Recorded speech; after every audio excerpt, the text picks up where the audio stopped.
Good afternoon, everybody, and welcome to story time. We're going to continue with the penguin who wanted to find out, and we're on the next chapter.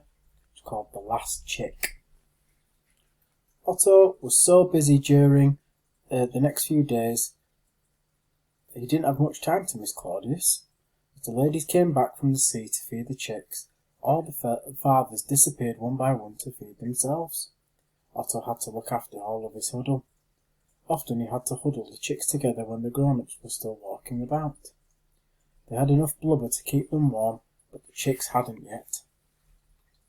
When they began to feel the cold, Otto and Leo collected all the chicks together in a tight huddle, the little ones in the centre where it was warmest.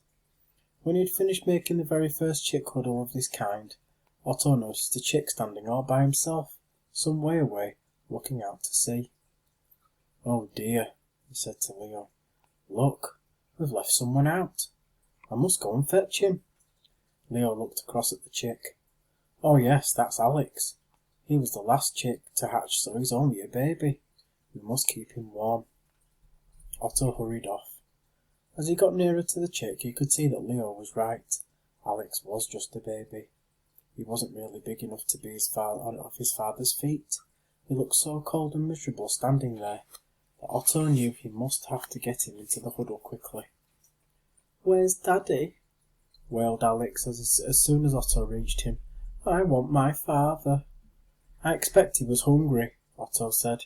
"Aren't you hungry?" "That's what the lady penguin asked me," said Alex. "I didn't know what she meant, so she went away. What's hungry?" Otto looked at him. "It's an asking feeling inside, but I don't expect you to have it yet." "So you haven't got an auntie?" "No, I haven't got anybody at all." Otto felt very fatherly. "My name is Otto," he said. "You stay close to me and I'll look after you. Come on, we must get back to our huddle." Alex waddled along beside Otto for a few yards and then he stopped. "Otto!" he wailed. Otto stopped too. "What's the matter?" "You're not a proper father at all," Alex said. "Your feet aren't big enough." Otto looked down at his feet. Alex was quite right. "No, I can't give you a ride yet," he said, "but perhaps my feet will grow in the warmth of the huddle. So let's hurry there.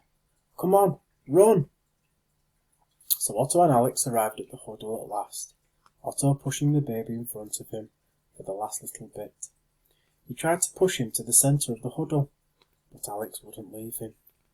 "I want to stay with you, Otto," he said, standing firmly on Otto's feet. "You can be my father now." Gusto was standing near them, and he began to screech with laughter. "Old bossy chick has a baby," he shouted.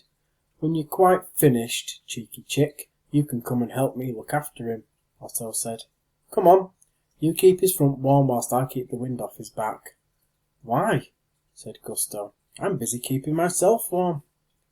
"Because penguins, emperor penguins anyway, look after each other. Come on, put your tummy against his. That's right.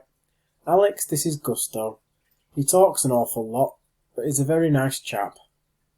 Alex looked shyly up at Gusto. "If you talk a lot, you must be able to tell stories." "I do like stories. Please tell me a story." Gusto looked helplessly at Otto. "I've never told a story. Where do I get it from?" "Out of your head. I'm sure there are lots in yours. Just begin, 'Once upon a time,' and carry on from there." So Gusto began. Soon Otto's worries about little Alex were over. He was so happy listening to Gusto's stories that he didn't even notice how cold he was. Not until it got a bit warmer and the huddle began to drift apart.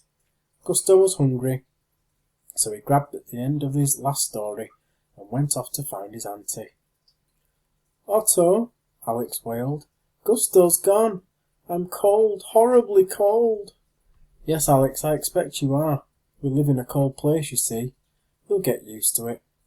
"Have you got used to it yet, Otto?" "Well, no, not quite. I'm only a chick like you know. When we get bigger and fatter, we won't feel so cold. The way to do that is to eat. Come on, I'm going to find Auntie Anna."